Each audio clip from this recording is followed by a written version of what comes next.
അതായത് ഇന്ന് കോൺഗ്രസ് പാർട്ടിയുടെ പാർലമെൻറ്റിലെ സ്ട്രാറ്റജി കമ്മിറ്റി യോഗം CPP ചെയർപേഴ്സൺ സോണിയാജിയുടെ അധ്യക്ഷതയിൽ ചേരുകയുണ്ടായി. രാജ്യസഭയിലെ പ്രതിപക്ഷ നേതാവും കോൺഗ്രസ് അധ്യക്ഷനായ മല്ലികാർജ്ജുൻ ഖാർഗെയും ലോക്സഭയിലെ പ്രതിപക്ഷ നേതാവ് ശ്രീ രാഹുൽ ഗാന്ധിയും പങ്കെടുത്തിരുന്നു.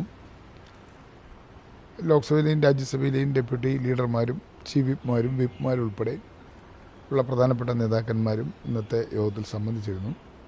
ഇന്നത്തെ യോഗത്തിൽ പ്രധാനമായും ചർച്ച ചെയ്തത് 20-ാം തീയതി ആരംഭിക്കാൻ പോകുന്ന പാർലമെൻറ്റിൻ്റെ ശീതകാല മൺസൂൺ വർഷകാല സമ്മേളനത്തിൽ ഉയർത്തിക്കൊണ്ടുവരേണ്ട പ്രധാനപ്പെട്ട വിഷയങ്ങളെക്കുറിച്ചാണ് ചർച്ച ചെയ്തത്.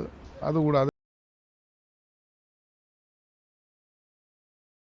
ാണ് വരാൻ സാധ്യതയുള്ളത് എന്ന് അതിനെ സംബന്ധിച്ച് ഒരു ആശയവിനിമയം നടക്കുകയുണ്ടായി.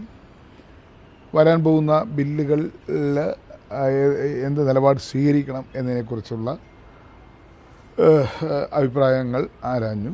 അതുകൂടാതെ 20-ാം തീയതി പ്രതിപക്ഷ പാർട്ടി നേതാക്കന്മാരുടെ യോഗം, അതായത് ലോക്സഭയിലെയും രാജ്യസഭയിലെയും പ്രതിപക്ഷ പാർട്ടികളുടെ നേതാക്കളുടെ യോഗത്തിൽ യോഗം വിളിച്ചു ചേർക്കാനും അതിൽ ചർച്ച ചെയ്യാനൊക്കെയുള്ള ആലോചിച്ചു. അങ്ങനെ കഴിഞ്ഞ സമ്മേളനങ്ങളിൽ നടക്കുന്നത് പോലെ തന്നെ പ്രതിപക്ഷ പാർട്ടികളെല്ലാം കൂടി ഒരുമിച്ച് നിന്ന് ഉള്ള ഒരു പ്രവർത്തനത്തെക്കുറിച്ചാണ് ഇന്ന് ചർച്ച ചെയ്തത്. ഈ മണ്ഡല പുനർനിർണയ ബില്ലിനെ പരാജയപ്പെടുത്താൻ കഴിഞ്ഞതാണ് കോൺഗ്രസിന്റെ ഭാഗത്തു നിന്ന് വലിയ ശ്രമങ്ങളുണ്ടായി. താങ്കളടക്കം അതിന് നേതൃത്വം നൽകുകയും മറ്റു പാർട്ടികളുമായി ആശയവിനിമയം നടത്തുകയും എല്ലാം ചെയ്തതാണ്. ഇത്തവണ പ്രതിപക്ഷ പാർട്ടികളിൽ 3ഓളം പാർട്ടികൾക്ക് പിളർപ്പ് നേരിട്ടിട്ടുണ്ട്. ആ ഒരു സാഹചര്യത്തിൽ ഈ ഒരു ശ്രമം വീണ്ടും നടത്തുമോ? ഇല്ല, മണ്ഡലം പുനർനിർണയവുമായി ബന്ധപ്പെട്ട ബില്ല് വീണ്ടും കൊണ്ടുവന്നാൽ 3/2 ഭൂരിപക്ഷം ഇപ്പോഴും സർക്കാരിനില്ല എന്നുള്ളതാണ്. ഇപ്പോൾ തൃണമൂൽ കോൺഗ്രസിൽ പിളർപ്പുണ്ടായി. അതോടൊപ്പം തന്നെ DMK ഇപ്പോൾ ഇന്ത്യ ബ്ലോക്കിൽ നിന്ന് വിട്ടു നിൽക്കുന്നു. ഇങ്ങനെയൊക്കെയുള്ള അതായത് നമ്മുടെ ഉദ്ധവ് താക്കറെയുടെ ശിവസേനയിൽ 6 MP ഏകനാഥ് ഷിൻഡെയുടെ പാർട്ടിയിൽ ചേർന്നിരിക്കും. ഇങ്ങനെയുള്ള സാഹചര്യം ഉണ്ടെങ്കിൽ പോലും ലോക്സഭയിൽ ഇന്നത്തെ ഭരണകക്ഷിക്ക് 3/2 ഭൂരിപക്ഷം ഇല്ല എന്നുള്ളതാണ് നമുക്ക് മനസ്സിലാക്കാൻ കഴിയുന്നത്. ഇനി അവർ ഈ 3/2 ഭൂരിപക്ഷം ഉണ്ടാക്കാൻ വേണ്ടി ഏതെങ്കിലും കുറുക്കു വഴികൾ, കാരണം ഈ ഗവൺമെൻറ് നമുക്ക് വിശ്വസിക്കാൻ പറ്റില്ല. ഈ BJP ഭരണം എന്ന് പറയുന്നത് കുറുക്കു വഴികളിലൂടെ അധികാരം നിലനിർത്താൻ വേണ്ടി ശ്രമിക്കുന്നവരാണ്, അതിനെ ഭരണം മുന്നോട്ട് കൊണ്ടുപോകാൻ ശ്രമിക്കുന്നവരാണ്.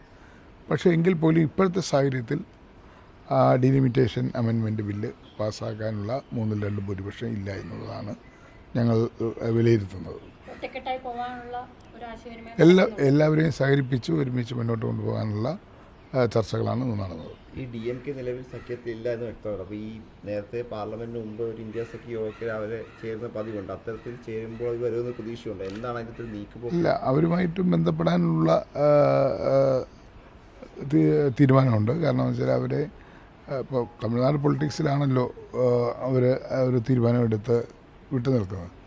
പക്ഷേ ദേശീയ രാഷ്ട്രീയത്തിൽ അവരുടെ നിലപാട് അവർ വ്യക്തമായിട്ട് പറഞ്ഞിട്ടില്ല. പക്ഷേ അവർ ദേശീയ രാഷ്ട്രീയത്തിൽ അവർ പ്രതിപക്ഷത്തോടൊപ്പം നിൽക്കുമെന്നാണ് കണക്കാക്കുന്നത്.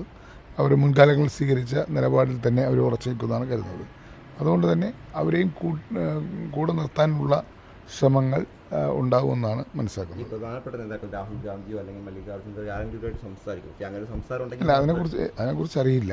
എന്തായാലും അവരെ, അതായത് പ്രതിപക്ഷ ഉയർത്തിക്കൊണ്ടുവരുന്ന വിഷയങ്ങളോട് യോജിപ്പുള്ള എല്ലാവരെയും ഒരുമിച്ച് ചേർത്താനാണ് ആലോചിക്കുന്നത്. ഈ CPM-ഉമായിട്ട് ചില പ്രശ്നങ്ങളൊക്കെ ഉണ്ടായിരുന്നു ഈ അടുത്ത നാളുകൾ, പ്രത്യേകിച്ച് ഈ ഇന്ത്യ സഖ്യ യോഗത്തിന് ശേഷം കൂടുതൽ വഷളാവുന്ന സാധ്യതയുണ്ട്. ഇവരെയൊക്കെ ഒന്ന് ഒപ്പിച്ച് നിർത്തണമെങ്കിൽ അല്ല, മുമ്പും CPM-ഉമായിട്ട് വലിയ അഭിപ്രായ വ്യത്യാസം കേരളത്തിൽ കോൺഗ്രസിനുണ്ടായിരുന്നു.